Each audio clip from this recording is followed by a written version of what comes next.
Awesome. Yo, it's good to have Hey, you how's it back, going? Jared. It's Good to good, be man. back. Oh, we're live on freaking YouTube. Hold on, hold on. Hey, everyone. Let's see if we're actually live on YouTube. I'm pulling up my YouTube right now. If we are, we'll just do it live. Why not? Yeah. Let's look here. View my channel. Are we live? Mm, I don't think we're live. I think it's a false alarm. Okay, cool. I'll keep an eye on it though. I mean, whatever. All right, man. So, I'm actually super excited to have this conversation because um I think you're one of the few people probably in the church who is like heavily in the AI space. Is that right? Is that fair to say, or am I overselling it? I don't know, man. If there's anyone in the church that's doing like actual R&D on the foundational large language models, I would love to know. I'd love to get connected. But in Wait a terms of second. Are like, you telling me, are you responsible for the Peter Priesthood AI chatbot that tells you the rules of the handbook? no, no, no. I'm assuming there are people that are actually like doing that, and from what it seems like they're doing, it's basically like a retrieval augmented generation model. So there are AI engineers in the church. Obviously, we know For that. sure. Yeah, it's Um, just probably one of the few willing to have this conversation right now. well, I mean that, or I just don't know that many, We because got to find them. yeah, yeah. But I was when I was preparing for this conversation, I was actually trying to find kind of like all the info out there that either the church has put out about AI or that members have put out about AI, Hmm. like commentary, and there's like surprisingly very little. Hmm. The whole world is buzzing about AI, but the church. I mean, the church has taken a pretty safe position. Like, hey, this is new technology. You should use your discernment because it's kind of new. We don't know what it's capable of. And they do the same thing with like all sorts of tech, like social media and the internet and things like that. Hmm. Um, but other than and then the apologist community has sort of just reiterated that, like they're like, oh, the church said this, so we're going to just repeat what the church has already said, which makes sense. Because you don't want to like extrapolate and say things that the church hasn't said about AI. That would be kind of dishonest. Um, and so, but you're since you're like this is your industry, you're sort of deep in this. I thought picking your brain for sure would be a treat because you kind of know, kind of like you're on the edge of the topic. So super excited to have you here. By the way, man, you look tanner. Did you go on vacation recently? I went on a cruise last month, and I've been doing a There lot you of go. gardening, getting into the roots of my home. Nice. So tell us about your kind of like how you got into this industry, and then kind of like your expertise and kind of like how you got to where you're at. Yeah, I'll give a little background. Actually, I might funnel some people from so there's this alumni group. I think it's like People Grove or something like that, where people from BYU Idaho, which is my alma mater, can reach out to me and learn more. So I might funnel them into this podcast if it's on YouTube.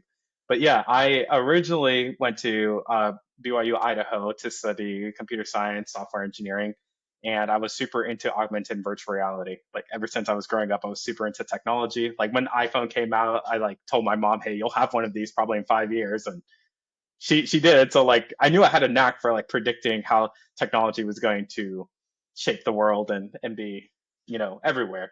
So I figured go super deep into like new technology, and I can ride that wave to success. And that's kind of what happened. I was able to get into augmented and virtual reality as a senior in college.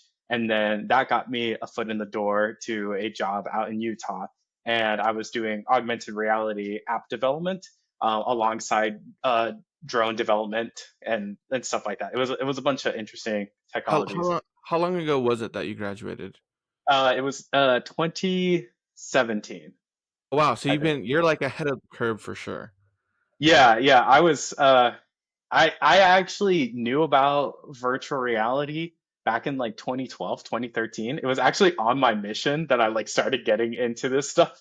And that's a story for another time. But yeah, yeah, ever since like even before the mission, I designed ideas of how to use your hands to like interact in a virtual world and stuff like that. So I'm pretty sure I knew what I wanted to do, which was work with futuristic sci-fi tech. And as that technology came out, I like hopped on it. And so it was virtual reality and augmented reality. And the my initial goal was like, hey, I want to be the kind of guy that people throw money at and be like, hey, here's all the latest technology. You go figure out what to do with it. And cool. I did that and I convinced, companies to give me a decent salary and all the latest VR tech to go play with it. And so I did a lot of Yeah. research and development. And then I started noticing, I actually went to a conference out in California and I talked to a lot of industry people in virtual reality. I was like, this is not going to the mass adoption that I was expecting. And that's when ChatGPT came out and I was playing with that every day. I was like, okay, this is the next wave. So I shifted over from VR development to uh, machine learning engineering, data scientist, and that's where I got into this R&D role, working with all these large language models to see where does it fit into like a large corporate global business model. And as I padded out my resume, someone else reached out to me. My old job said, hey, we have to return to office. And I said, no. So this new job was like, hey, we'll do remote. And I said, yes. So now I'm here and I'm working with conversational AI. The idea is, when you're on your phone and you call a business and it's a robot voice, that's what I'm doing. I'm building out those robot voices that allow you to actually, like, let's say, for example, if you're at a bank and you just need to withdraw some money, being able to set up that flow so you don't have to talk to a human. But if you need to talk to a human, you can quickly talk to a person. So that's what I'm working on right now. That's awesome. Super cool, man. That's amazing that you're able to kind of like find that niche early on, and then that you're able to pivot. Very cool. And also, who I don't understand the return to office thing. Like, um, it makes sense that you wouldn't want to do that. So, very cool, man. Yeah. So the way that I got introduced into like the whole language model stuff is it was actually much later. Actually, it's kind of ironic because I You're went. still pretty early though. I We mean, were talking yeah, about this relatively last year, early. right? Yeah. Yeah, yeah. I've been working with this stuff since 2022, but like the spring of 2022. And what was interesting was it's actually ironic because in high school I took a CS class, hated it. I also took a psychology class, was not very impressed in high school. Circle around like almost 10 years later, I go back to college. I'm doing a psychology major and I'm emphasizing in like AI computer science stuff. So I'm like, oh, um, and I love it. So it's just interesting how one can change in 10 years. But Janae Nelson, she's a professor at BYU. But when I met her, she was a PhD student at BYU, and she told me she's like, oh, I heard about Elon Musk's AI, which at the time, like Elon Musk had um like basically was one of the big donors to start OpenAI, and she had heard about like their language model, but this was before ChatGPT was released, so this was like a few years prior. And then when I showed up, it was like just like earlier that year before ChatGPT was released, and we were trying to do a study using like their GPT model, not the chat version, but like the completion model that they already had. So that was like GPT-2 and GPT-3. Um, and anyway, so she was really encouraging, like pushing us to kind of like learn this stuff and use it to do science. And so that's kind of what we did. And then um, I won't get into all the details, but like basically, eventually, the role in my lab was I was assigned to like develop a script to help to basically program an LLM to do a certain task that like humans were doing. So, anyways, I'm not as deep as you, but like I'm still pretty familiar with the space. Um. Anyway, so I started doing that. Chat GPT came out in basically the fall of 2022, went viral in months. Right, it got its first million users, and now it's just taken over the world. It's revolutionized education, and it's revolutionizing all sorts of fields. Um, and the church, they recently put out their statement about AI, like maybe last year in 2024, and so it's been 2 years since GPT has gone viral that the church has finally like said something about it. But okay, but and, so I'm doing all this. I'm also doing a philosophy minor, so I'm reading a lot of philosophy, watching a lot of philosophy YouTube, and a lot of people, Christians in particular, are very cautious about AI, and they actually see it as a threat to like their theology, for different reasons. Um, and basically, it goes back to Descartes, like the guy who said, "I think, therefore I am," and his whole thing was like, yeah, I have a body, but I'm also a soul, and so there's a soul body kind of like dichotomy. Um, and so he would say, and he had debates with other philosophers at the time. He's like, "Oh, I don't think you could create like a material reasoner. It just wouldn't make like it's not possible because I mean, and the logic is pretty clear. Like matter is inert and it's soulless, and from something that's not doesn't have a soul and that's inert, how could you have something that emerges from that's soul or minded and is agentic? You can't do that. You can't go from inert and lack of mind to now agentic and mindful. And so he's like, yeah, I don't think it's possible. But other philosophers were like, oh well, if we're all just material, like if everything's material, then for sure it's possible to make a material reasoner or a material cognitive agent, right? Um, but the church has always been, and Mormons in general have sort of like in the background have always been kind of on the edge of technology. Like I think it was a Mormon that invented the television, and Mormons have invented all sorts of things that are just like everyday staples now. Um, and we have like huge technology conferences in Salt Lake City every year, and Silicon Slopes is here in Utah, um, and that's kind of like a a mini Silicon Valley, and so yeah, so the church is for sure like cultivating AI stuff, and they're like I would say they're for sure early adopters of it, rather than being super cautious or like seeing it as a threat to its theology. um, AI seems to be very much in harmony with the church and all that. So yeah, so it's been interesting to see that, and then of course at BYU too. Like some of the researchers at BYU are some of the earlier adopters of AI into their research, and so that's super fantastic. That I think other Christians might be slow to do. Um, but anyway, with the work that you're doing, like from what I understand, you're actually trying to help. Like you're in the space where you're trying to use like AI, VR stuff to help the church accomplish its mission. So tell me more about that. Yeah, it's a slow going process, and what I've been trying to do is I feel like if I can figure it out in the corporate world where it actually has mass success, then the church can see that as like as a way to move forward, right? Because the church, as it does adopt technology fast, but it's still a large corporation. Large corporations by necessity take time to adopt technologies. And the biggest thing is working with PII, personal identifiable information. And so when you're working in a religious organization, you have to be very careful with terms like data security. And I was actually talking to someone from who works with like a lot of the backend systems in the church.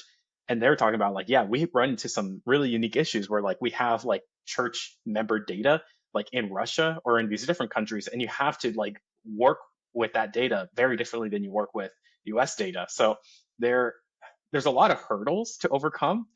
And so what I feel like I'm doing is listening to the Holy Ghost, listening to God, and letting God kind of like direct me in the direction that makes sense.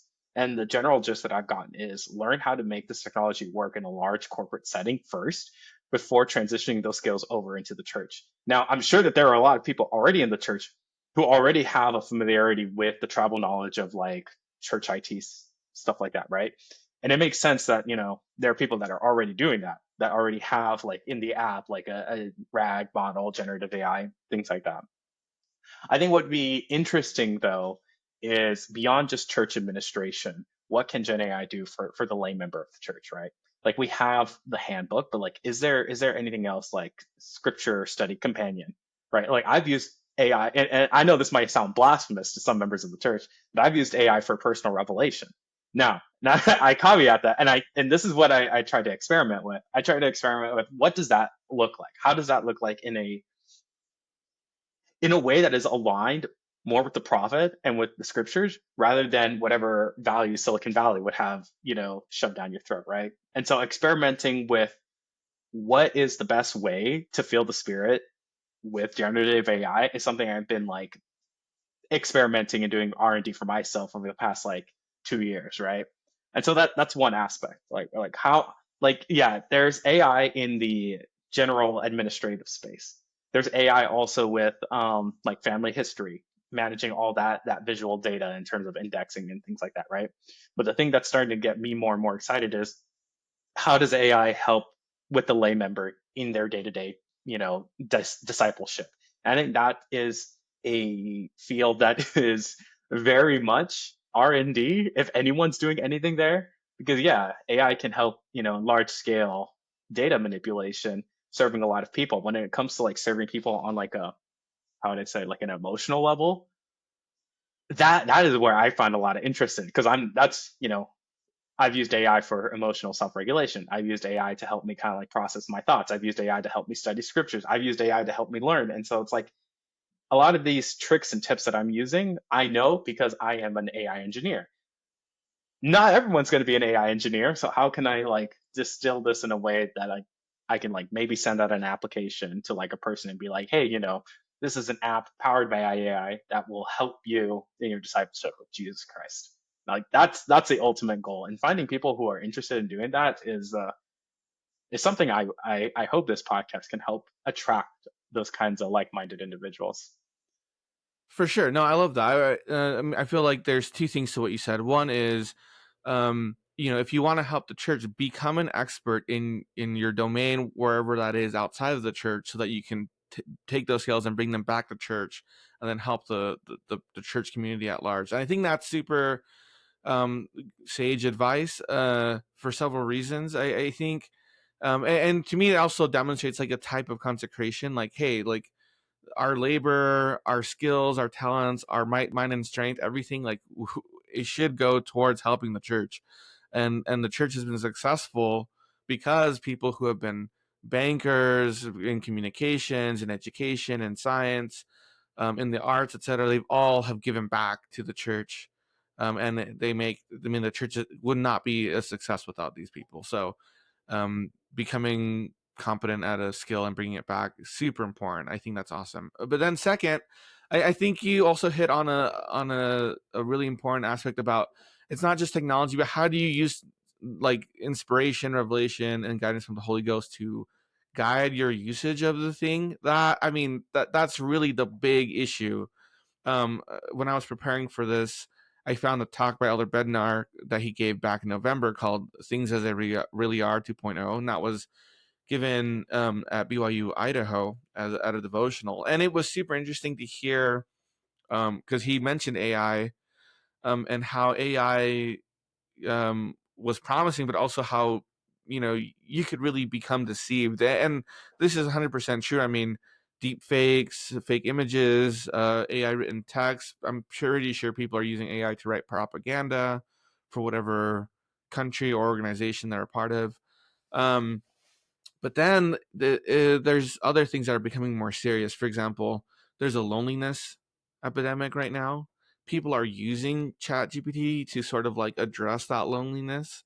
Mark Zuckerberg says he thinks that AI can become a critical tool in addressing the loneliness epidemic. But then people like some of the people at the state of Utah are saying, and Elder Bednar also shared this. He's saying, "Hey, man, people are using AI as like their AI girlfriends or their AI partners." Sam Altman, in a recent interview last week, said Gen Z uses AI as a like a full time 24/7 consultant, where if their parent texts them, they go to chat and they say, "Hey, how can I respond to my parent who seems to be annoyed at me?" And then chat will write up a text and then they'll send it to their parent.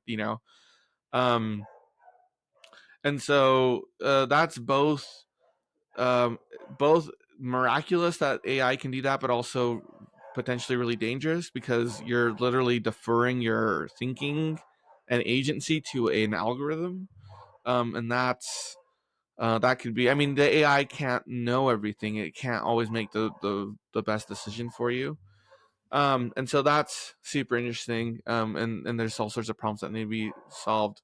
So it also made me think about like the Amish. So for example, the Amish are very much against technology, right? They're still pulling like wagons with horses and they're plowing fields with like, not tractors and using things like that. And they are very scared of technology for different reasons. Um, but in a certain sense, there's kind of a wisdom there because like we're now like enslaved to Instagram algorithms and Twitter feeds are determining how we're thinking about sociopolitical issues. Um, and our ability to write is like super handicapped because we're just letting ChatGPT write everything for us. Um, but I think where the gap gets bridged is every era has its technological revolution. Like from going from carving symbols on walls and on tablets to like using paper and pen to write to using typewriters to using word processing software to now using AI to write. There's always going to be a more like an easier way to do a certain human task. So like whatever, like I mean, I'm sure in like 10 years we'll just have Neuralink implanted into our brain and we'll just think the words and they'll appear on the screen. We don't have to type anymore. Um, but the point I guess I'm getting at is um using inspiration. Well, okay, actually, before I get there, usually these tools that have facilitated our ability to write or our ability to represent information outside of our brains, um, the people who have used that the most wisely is what they've done is they've used that to then like criticize their own thoughts. So, for example, journaling is huge in the LDS community. Like people love to journal, and it's therapeutic. It's like literally therapeutic.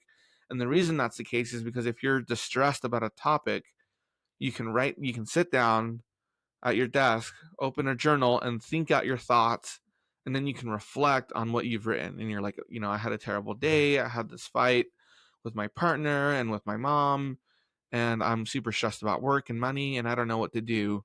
And then you breathe and then you say, okay, I'm going to think about what I'm going to do next. And you start writing things and you start exploring how you feel. And then eventually you'll get an insight. Oh, I, I, I can do this about it, or I can do this to make this relationship better, or I can do this to improve my circumstance. And then people do the same thing in the temple, right? They say, oh, I have a problem. What do I do about this?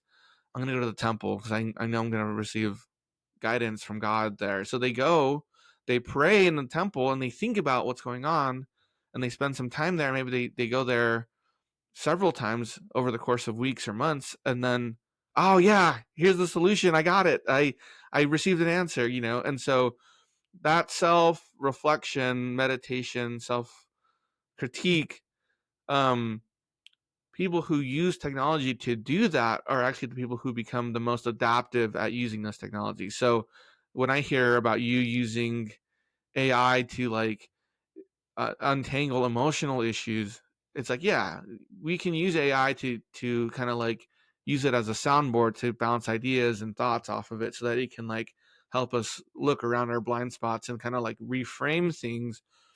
And I think that does open up an avenue where like, yeah, we can open up a space where we can receive revelation about our circumstances or about how to use AI. And I think that's good. But it does require that self. reflection.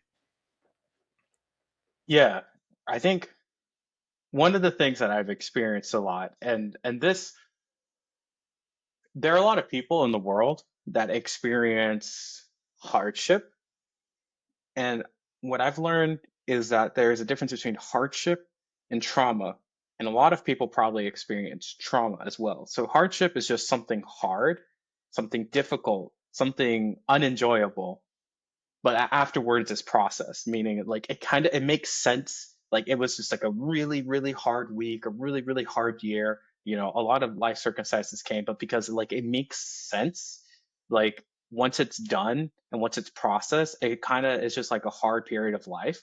But the lingering effects of that, once like addressed, are usually like dormant.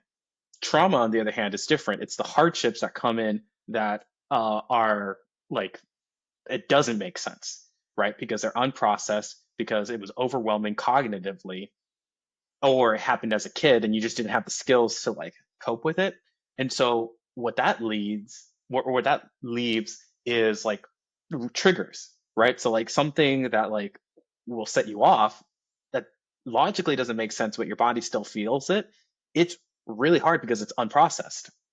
And so there have been research papers that I can probably find that state that large language models fail at being a therapist, meaning that like if you were to try to treat them as a therapist, they will do things that a therapist shouldn't do. They, like they are programmed to try to be validating, but they will like assert things or say things that like a therapist shouldn't say in a client therapist situation. So without any structure around large language models, it's not a good therapist. But being able to find the specific use cases where it can be good is, I think, a field of like personal research that I'm doing. And so one of the things that I've noticed for myself is that like, okay, if I just talk to it casually, it sucks as a therapist. If I give it context, it can kind of do better, right? If it knows a lot about me and I have a whole document, but that is hard to maintain. One of the things that I've noticed that it's really, really helpful for is cognitive offloading. So what you were saying about how you kind of like take your brain and you let the algorithm decide for you. Like we're kind of doing that all the time with social media, right? And it got to the point for me where I noticed that like social media takes advantage of my vulnerabilities and it'll show me like inappropriate content. Like it had to come to the point now where it's like it took 2 years, but I finally like I'm not using social media algorithms because for me, I'm very vulnerable to using like pornography as a coping mechanism. And I cannot be vulnerable to that. So if I'm using social media and I'm either stressed out or anxious or fearful or anything, the algorithm will pick it up and serve me content that just like it knows that I'll use as coping. And so for me, the algorithm, I go away from that. And ChatGPT has similar vulnerabilities. Were you familiar with like the news story about sycophancy and like one of the ChatGPT Yeah, updates? yeah, Yeah, and I noticed that too, and like especially last semester, because yeah, I would give it, I'm like, hey, is this a good idea for a paper? And be like, oh, this is a brilliant idea for a paper. You're a genius. And it's like, I'm pretty sure I'm not, and this is probably a bad paper. But yeah, yeah. I heard about that. So one of the prompting techniques that I use, I haven't seen used a lot of places, is brief yes or no questions. Like ask one brief yes or no question at a time. And so it'll if you prompt it right, it'll just respond with when you say this, do you mean this? You either say yes, you either say no, or you give it context. But like the brief yes or no question usually triggers your mind to think, hey, this is an easy question that I can either answer yes or no, or it makes you think like, hey, here's the context that it's missing. As you ask AI to give you brief yes or no questions and you teach it, you build out all the relevant context in a way that is not that stressful for you as a human. And one of the things that I'm trying to do is, as an AI engineer, one of the things I need to do is how do you get company data from files, PDFs, whatever, formatted in a way that can be valuable for an AI bot to actually like interact with it and deal with customers. But one thing that isn't being done a lot is how do you get the data from inside your own mind, inside your own experience, in a way that can transfer easily into the written text context for a large language model so that it can help you do things. And so this is where like the yes no question comes in. It's like, okay, very low cognitively demanding requests from the large language model to you is a good way to help you slowly kind of like extract memories and thoughts from your brain and your body into the context of text. And one of the things I noticed is that this works really, really well whenever you're dysregulated. So dysregulation is like when you are very emotional, very stressed out, very anxious, and you're having a hard time thinking. This is where having an external thought support is very, very useful because sometimes like, yeah, you need to go, you need to calm down, you need to like take a walk, but oftentimes we get stuck. We don't even know what the first thing to do is. Mm-hmm. And so using ChatGPT, be like, hey, I'm super stressed out, right? And if you just say that, it'll start blasting a bunch of information, like go on a walk, do this, do that, right? Mm-hmm. And when I did that for the first year, like it kind of helped, but then afterwards I noticed that like I don't want to be mindful. I don't know what mindfulness is. Like it'll give me all these like Yeah. average solutions, and I just like did not enjoy.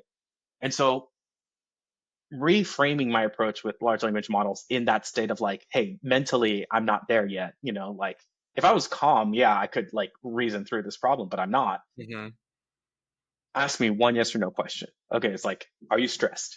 Yes. Are you stressed because of your day? And then you go through that and it'll build out an understanding specifically tailored to you in that moment.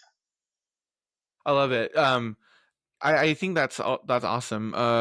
For several reasons. One, I think people forget GPT isn't just a text generator. It's a pattern recognition machine, and all AIs and all machine learning models are pattern recognition machines. And so what that means is you can actually make it learn a pattern. So, for example, it I what you're describing with like trauma and becoming dysregulated, overstimulated, um if that's the case, I like how you kind of like, when that happens, you basically have to tell GPT to pivot on how it responds to you.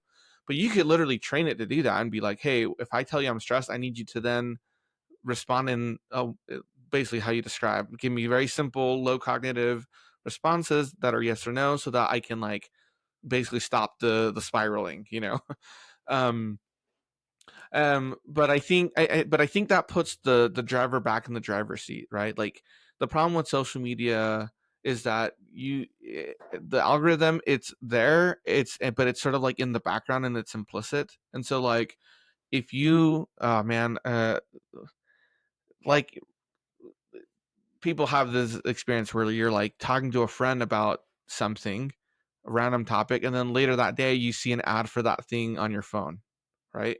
Kind of freaky. But in light of machine learning, it's like, oh well, yeah, of course. It's like it's trying to detect that pattern, right? Like how often do you talk about X, Y, and Z will determine how often X, Y, and Z appears in your ad space or in your YouTube recommendations or on your Netflix recommendations, because it's learning a pattern. It's saying user you is talking about X, so I'm going to feed it more X. Um, and so and that's why um, things like things that are addictive, pornography, gaming, whatever it is, drama, it can even be drama actually in particular, like X or Twitter, drama is what fuels that algorithm. So if you find something that you find is controversial and if you send it to someone, like if you message it to someone, you're like, oh my gosh, this is stupid. Look at this. The algorithm will think you have just used so much effort to send this to your friend. You must like that content. So I'm going to give you more of it.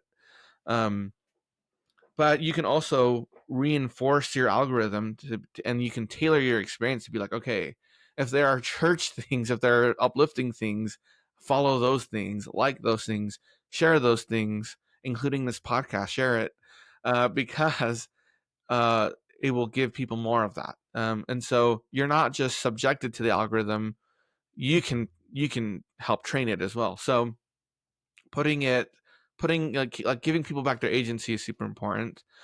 You said something really interesting too, because I studied psychology, um, and I've studied the history of psychology, and it's super interesting the way that we think about therapy, and this sort of ties back to trauma and to like some like the loneliness epidemic. um, People do recognize that they need therapy. Like everyone's like, yeah, I should go to therapy. My dad never went to therapy. I should probably go to therapy. Um, but it's actually hard to find therapists. There's actually a shortage of therapists, and not only that, but you need like health insurance or you need to pay out of pocket to access therapy. And when the large language models came out, people instantly saw like, oh, we could have an accessible AI that can do therapy for people, but it's not very good at it. It's also, truth be told, not a very good listening device. There's like listening is a skill that you can learn, and therapists are trained to listen to people. And GPT does not use those techniques. Like it's not trained to do that. You could train it to do that, but out of the box, it's not trained to do that. But what's more interesting is when Freud actually developed like psychotherapy, his intention was not to make it medicalized.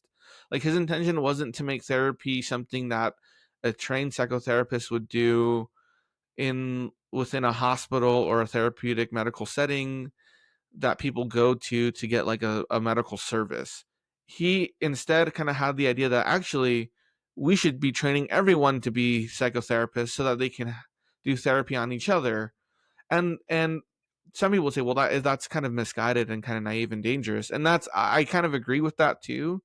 But then underneath all of that, the science is showing us that, first of all therapies work equally as well, and one of the underlying mechanisms that makes therapy work so well is the relationship you have with between the client and the therapist. And Jordan Peterson said this so brilliantly. He said, if you have a relationship with someone, the relationship itself will be therapeutic. And if you have a relationship that's not therapeutic, you might want to question if you actually have a relationship with that person. Um, but I think that's super insightful. But I think even more insightful is even having a friend to talk with is therapeutic. And so the, it's sad, but some of the people who are like deep in therapy are the people who don't have friends, and like their therapist is the first person maybe in their entire life that will actually listen to them, and they're like, oh my gosh, I'm being heard for the first time. And they will, and this is what should happen. They will develop an emotionally charged relationship with that therapist, and that's why therapists are trained to be ethical and stuff like that.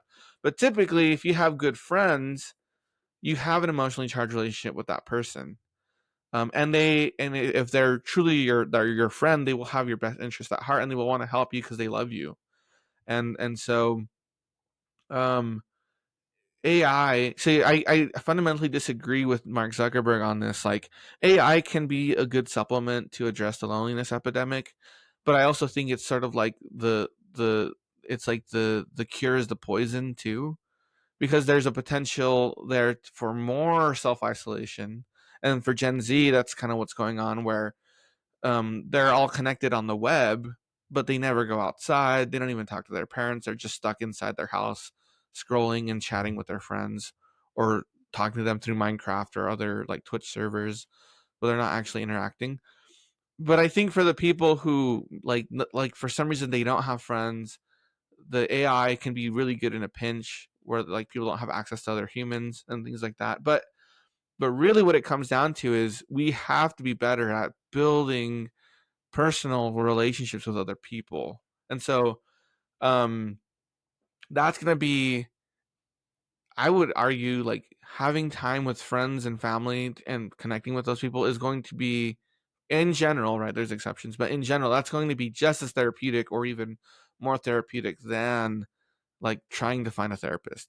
And if you can find a therapist, fantastic. But if you can't, if you don't have money, try to make friends and try to build connections with people that are genuinely like are friendly and have your interests at heart. And then, like I would say, in the last case scenario, like GPT is an imperfect tool, but it can be friendly, and that in and of itself can be helpful rather than doing nothing. Um, so I think it's, I mean, AI will for sure address the cracks in the system, but we got to be careful to not become totally reliant on it. what you're saying kind of makes me think that like friendship requires Hmm. effort and skill because it's both like mental, emotional, and physical. So like if you like take a gander at like the economic situation of a person, right? A person who is very, very economically distressed, like their time for friendship is like very, very limited. And so a person who is economically more stable, more well off, the time that they can put into friendships is a lot greater. Now, that person still is not guaranteed to actually go put in any time for friendships if all they're doing with their free time is scrolling on social media, right? So friendship is not something that is a guaranteed, just like healthcare, just like a good nutrition. Friendship is something that needs to be worked at and requires skills. And so the empowerment of a person needs to happen before they have friendship, and friendship empowers a person. It's a virtuous cycle, just like money. You can't go get money if you don't have money. Like you can't go get a job unless you have a car. So here's how I see it. Economic self-empowerment is necessary for further economic empowerment. And it's the same thing with friendships, like relationship skills, the kinds of skills, the kind of knowledge, the kind of like understanding how to communicate. Those are skills that you'll need.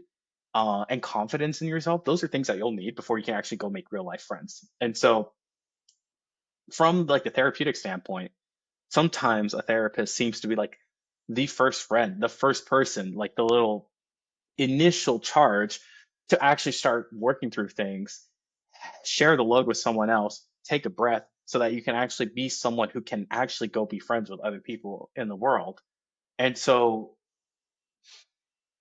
there's the problems with that are also the problems with handouts or welfare, right? Someone could get stuck and dependent on that transactional therapeutic support, and then they'll never progress. Just like someone in a welfare situation may be dependent and never use that to progress. And so it's a double-edged sword. ChatGPT basically is a form in the way that I view it of emotional relational welfare, and it may be necessary, but it also can be very dependent. It's how it will play out seems very similar and more intense than how social media has played out on the effects of like social society and members of the church, right? So members of the church are human and society is human. And so social media algorithms, what they've done is they're essentially preying on the attention of people, right? And so you can use that to your advantage. If like, hey, this tool can help me reach out to people, connect to people, expand my business. If you use it as a tool to kind of like find other people, then that's great. You are driving the agency of that train of the algorithm. But if you don't have an intention and you just let the algorithm feed you whatever, then you are dependent on that algorithm. And then other people, whether it's influencers looking to find the vulnerable or YouTube itself looking to prey on your attention, like you're going to be captured unless you have a goal. And it's going to be the same thing with large language models. Like you are going to be captured by whatever is the average of the values of the training data that gets put into that. And I think that's ultimately going to be human nature because technology is an empowerment and technology empowers. And it was the same with writing, right? Like writing enabled prophets to speak to large numbers of people and get the word of God out there. It's Jesus is compared to the word, the ability to expand your soul, your consciousness through the written word to get out there into the universe and to make influence. Technology is literally just the expansion of the soul. You can even probably relate it to glory, right? Like the Yeah. glory of the sun, the light that spreads forth from the sun to reach the entire earth. Like technology is literally the glory of a spirit, right? But that glory and that influence can be negative as well. And so that's what gets me concerned. And I think there's a big unmet need, right? Which is the loneliness epidemic. And people are going to use ChatGPT to cope with it. And very, very few are going to use it to empower themselves. And we see that just with social media algorithms, right? It's the same thing that happens with social media algorithms. 1% of people who are in social media algorithms are using it to create content and to expand their business, and 99% are using it just to consume. And so Mm-hmm. you either get out of the rat race, which is what I'm doing and what the Amish do, or you're in it and you have a goal in mind, or you get consumed by it. And it's just, I think people right now are making that decisions. And Christians who are trying to avoid it, it kind of makes sense. It's a very Mm-hmm. safe strategy, just like the Amish, right? But there's a quote from Swedenborg. So I love Swedenborg, right? Christian mystic, went to the other side of the veil, talked to angels and stuff like that, and came back. Uh, One of the things that he says is that the demons love power because they can use it to control people. So if demons love power, what do you think angels love? Do they love power too? The answer might be no. Power is used to, corrupt people and overtake people. It's like, no, angels love power as well. Heavenly beings love power. God loves power and glory and impact and influence on all that stuff. But the reason they love it is not to aggrandize themselves, but it's to expand the influence of good. Mm-hmm. And so when your relationship with power is to spread goodness, that is a divine attribute. And so it's ironic coming from me because I see myself as like, I don't want to be in social media. I want to get like, I got out of Facebook, I got out of YouTube, I got out of all these things, right? But as Latter-day Saints, there is a divine characteristic, I believe, of using power to maximally build the kingdom of God. And technology is that power. Yeah, I mean, 100%. Power is an interesting concept. It's also one that's very very hard to define. Social influence maybe approaches it a little bit, but not quite. But I think Joseph Smith. I mean, his quote about power in the DNC is hands down the best, right? Like I should have it memorized, but I don't. But basically, he says like, you know, priesthood power can't be predicated upon like manipulation. It's only through persuasion and through love and through long suffering. And if you have to rebuke someone, do so because you're moved by the Spirit, and then show them love afterwards. Like to me, that encapsulates the best leadership advice ever uttered. Maybe not ever, but because Jesus is like top. But that's like close second or third, right? Like that's pretty good. Um, um, I do see. I mean, this is particularly true on X. Power, you know, power is rampant there, where you quote tweet someone to dog on them and to assert yourself as like an expert, even though you're not an expert. But to manipulate people's opinions, and your currency is likes and retweets and quote tweets, etc. And it's actually a very vicious and also a very self-deceiving space where people like basically they're just up to their eyes in confirmation bias, where they're not so concerned about the facts, but they're just saying whatever it is that will confirm someone else's bias, and in that process, they amass some type of influence, which is terrible. Um, there's something else that you said that I thought was interesting, but I can't quite remember. I think with mental health and with spiritual wellness, there's a few other things that can be said. I think if you want to think kind of like secular about it, and I think that talking about religion in secular terms actually is how most people understand religion in the first place. Um, but if you think about religion as a type of social technology, it's one of the most successful social technologies ever produced, if you want to think of it that way. Because um, the mental health benefits of being part of a religious community, like the documentation is clear. There's decades and decades of meta-analyses that have now confirmed and reconfirmed this, that being part of a religious community like is better for your mental health. It's better for developmental for youth's development. It's great for like it's actually a type of social welfare as well, like you were saying. Um, so even though AI can start to AI, I think one of the greatest things about AI is sort of it further democratizes information, right? Anyone now can learn any new skill using AI. They can code anything using AI. Um, it's like it's like basically it's like the second internet revolution or the second information revolution. Um, but where it lacks is it, and where the church shines is that it's ultimately not like an embodied person. Um, and people need to embrace other humans, and the church still is, in my opinion, the church still is the most successful space that does that, where you're introduced to other human beings. And I I mean, I can understand like ministering can feel superficial. You're like, oh yeah, I visited my neighbor because my bishop told me to. Where it's really successful, it's like, you know, when you actually do reach out to people genuinely, uh, because they're your neighbor, because you love them, and you end up solving a problem for them. That's like literally the best thing ever. And I wouldn't be where I am at today if it wasn't for the mentors I had at church growing up and all that, and the brothers and sisters who dedicated their time and gave all those bad Sunday school lessons.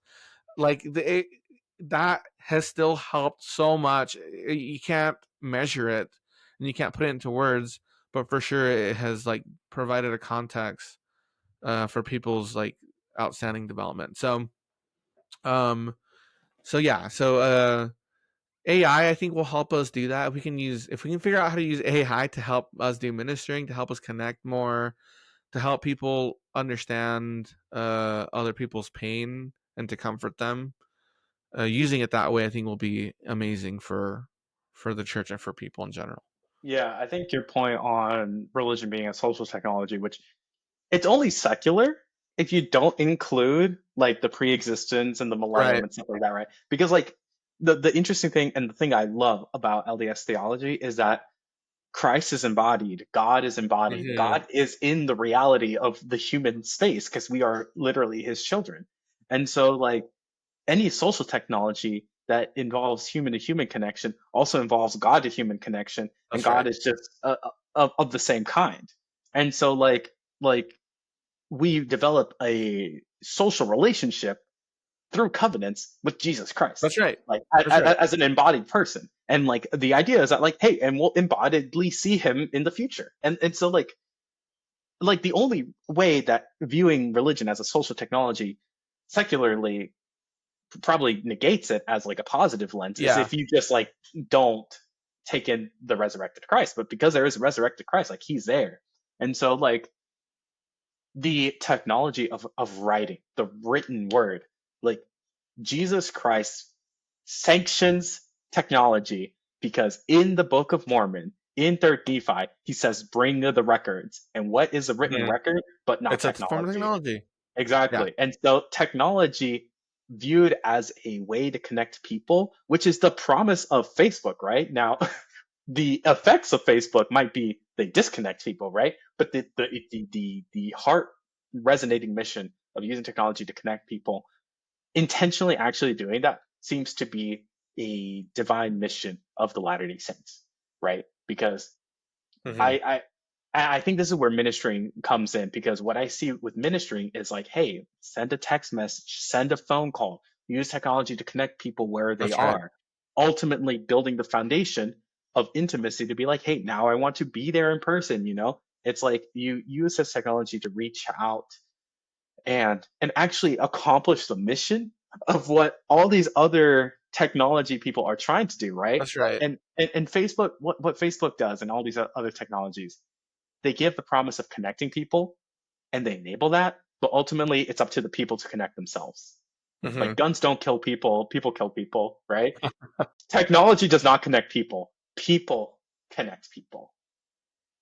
Awesome. So, I was recently learning something about religion. So like if let's say, for example, you were to start a degree in religious studies, one of the things that they've discovered is that the term religion doesn't actually enter vocabulary up until maybe like the 16th or 17th century. And that's basically like right in line with the Protestant Revolution. And so what happens is the term religion, I mean, there's its derivatives, right? Like it comes from religio and stuff like that, but it doesn't really become like a popular word or term until maybe about the Protestant Revolution. And what happens is the Protestant Revolution actually invents secularization, where it's like there's the secular realm and then there's a religious realm, and the reason why we've designated something called religion is to separate it from the secular. And so religion, the term religion itself, um, like it presupposes the secular, so it's like baked into it, and that's how we understand religion today. We live in a very secular society, and there are religions, but we understand religion in light of this dichotomy between the secular and religion. Prior to that, there was no distinction between the secular and the religion. It was just lived life. And so and then like in the Bible, for example, the Bible does not mention the term religion, and the word Judaism doesn't even appear in like discourse until the medieval times. And You so might get into this, but I'm curious. If religion is used as a term to like set apart, would then the better like term of not religion to go back in time would be the idea of sacred or set apart? something like that, yeah, like something like sacred or piety or something like that. Um, yeah, so you're kind of on the right track. Um, but I think about the early saints, and they go to Utah and they set up. The U.S. government calls it a theocracy. They're like, "Oh my gosh, they're building a theocracy over there. This is awful because we are living in secular democracy. We can't have a theocracy in the middle of the desert. That would like challenge our authority." So they send the Utah Army, or they send the U.S. Army to Utah, etc. They build a military base to keep track of Brigham Young. um, but for the Saints, it was like no, like I mean, like yes, technically by the world standards, we're living in a theocracy, but really, we're just living our religious life the way we want to within the freedom of religion that we were taught, and that's our way of life. Um, and so I think at one point, like what it means to be religious, like the dream is something like I hope one day we're not asked to be to I hope one day we're not asked anymore to do ministering because we're already doing it, because it's already part of our lifestyle, because it's just part of who we are as a people, and not because we're ministering because we're trying to set ourselves apart from secular society, right? And so um I think so that's I hope that one day that's the goal. I think the way that technology is being used, um it will be interesting how we leverage those tools to accomplish that mission. Hopefully, I mean, okay, here's another good example. We just did our study about religious deconversion. It's being peer reviewed right now. One of the things that we did not find was social media as a core reason why people left religion. But that could be because social media is just so ubiquitous now. It's like, for example, no one mentioned the internet. No one's like, I left because of the internet. They may have said that in the 90s, but they're for sure not saying it now. And we've had social media for over 10 years now. Um, it's just like part of the air we breathe. And so I think if we adopt it, master it, use it for good, I think that'll be great. So yeah, man, super cool to hear about your work. I like that you're taking a very mindful approach to it and trying to like scale that. I think that's fantastic. I mean, I think we do have to really put ourselves into our own shoes and then into other people's shoes and then see what we can do to help each other out. I think, oh man, this really made me mad. Mark Zuckerberg was on the Joe Rogan podcast a few years ago, and he said something like, what's best for the world might not necessarily be the best for Facebook. And I'm like, okay, like, thank you for showing us that you're diametrically opposed to like humanity's well being. Um, that's pretty messed up. I'm surprised you said that on Joe Rogan. Um, but that's just the reality of kind of what's going on. And so to realign these tools so that they actually benefit us, I think that's important. Yeah, it's like the idea from Isaiah of beating swords into plowshares or something like that. Yeah. It's like taking these weapons of like disconnection and hate and using it for good. It is the LDS covenant to take everything that we have, our social influence, and turn it into good. And so, I also understand because I don't necessarily want this to be a takeaway of like feeling bad about getting away from technology because the one thing that came up in this conversation was um, the the people of Ammon who gave up their Mhm. swords. Like if someone like, and I see this in myself, right? Like if social media really is a source of a weakness and debilitation, is like you just can't help yourself but to debate online and get Mhm. angry, or you can't help yourself from like scrolling through like thirst traps or whatever on Instagram. Like to remove yourself from the source of sin is probably better, and let someone else who might be not so affected by that be the one who's out there, using the social media for good. Because ultimately, what matters more is the salvation of one's soul than trying to save other people's soul and losing yourself in it. So Mhm. I and it's the same thing with AI. Like for myself, like I'm super into AI. Like I feel like I have mastery and control over it. It's great. But if someone feels like they get really lost into it, it's like, okay, it may not be a bad idea to step away, especially if it's impacting your relationship with Heavenly Father. For sure. That's awesome. I'm trying to think of other things about technology. So one of the things that is interesting is there's always been a heavy emphasis on like reading your scriptures and like um, making sure that you are like deep in the doctrine and things like that. I think technology can help. Like you have to think about technology and how it's both serving humanity but also like supplanting old ways of doing things. So for example, um, some people like it's hard for them to read the scriptures, but I would say, well, originally the scriptures weren't like back in ancient cultures, literacy rates were like basically like 90% or more of the population was illiterate. So they weren't reading. So like people in the time of Christ were not reading their scriptures. What were they doing? They were listening to their scriptures because the rabbi would be orating the scripture to them, right? And so I'm like, oh well, we the gospel app has an online reader, like it'll read you the scriptures, and that counts as scripture study as far as I can tell. Um, and so using and was it the Mormoner crew built LDS bot. It's like a specific LDS like AI chatbot. Super great. I mean, I'll be honest, we use it for like primary lessons, but but it's like um it can help us do like our calling and things like that. So I wouldn't totally avoid it, but I would just use it judiciously. Anyway, Yeah. Oh, just one more thing on that, and then we can yeah, close go ahead. out. Um, it's both and, right?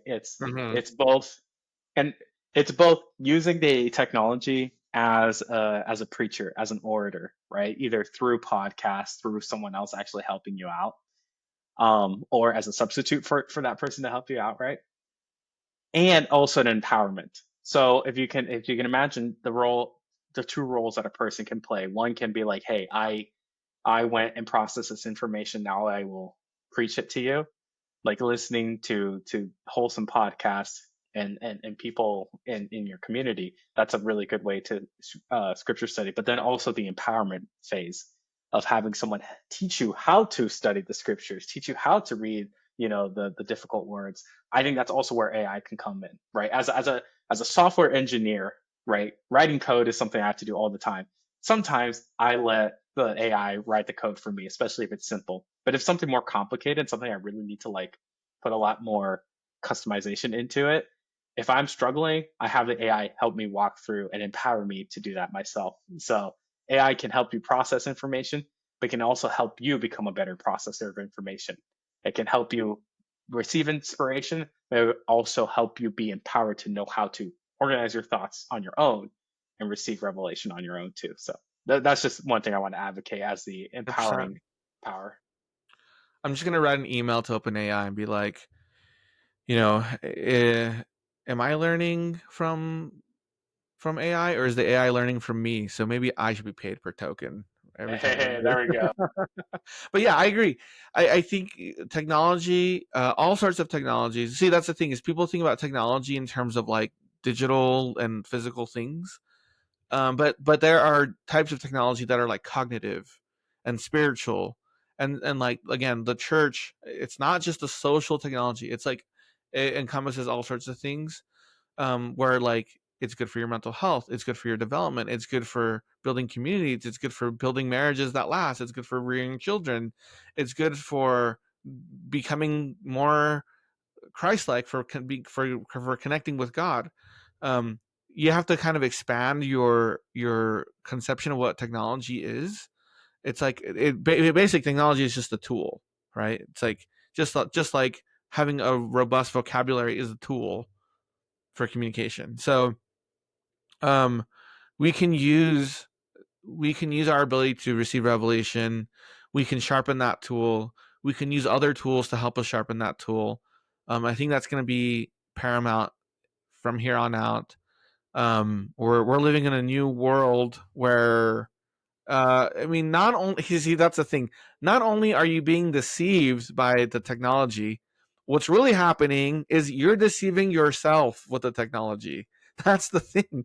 Um, that's the thing that people miss. It's like you're the one deceiving yourself by the way you misframe, by not addressing your biases, by not being reflective. You're actually the one doing the deceiving. It's not just the technology. So you have to overcome. I think uh,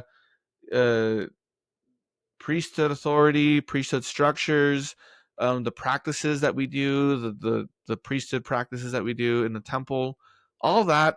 I mean, it does so many things, but it also helps you overcome deception. Forgiveness, oh man, just the way that you view life differently when you forgive someone, that's powerful. And if you don't forgive your partner, you're still deceived. But the moment you do that, you see them and life in a radically different light. And that's something that only you can do, you know. But AI can help you if you use it wisely. It can help you do that too. So, all right, man. Love this conversation. This is excellent. Um, Jared, where can people reach you? Oh, that's a good question. I don't even know.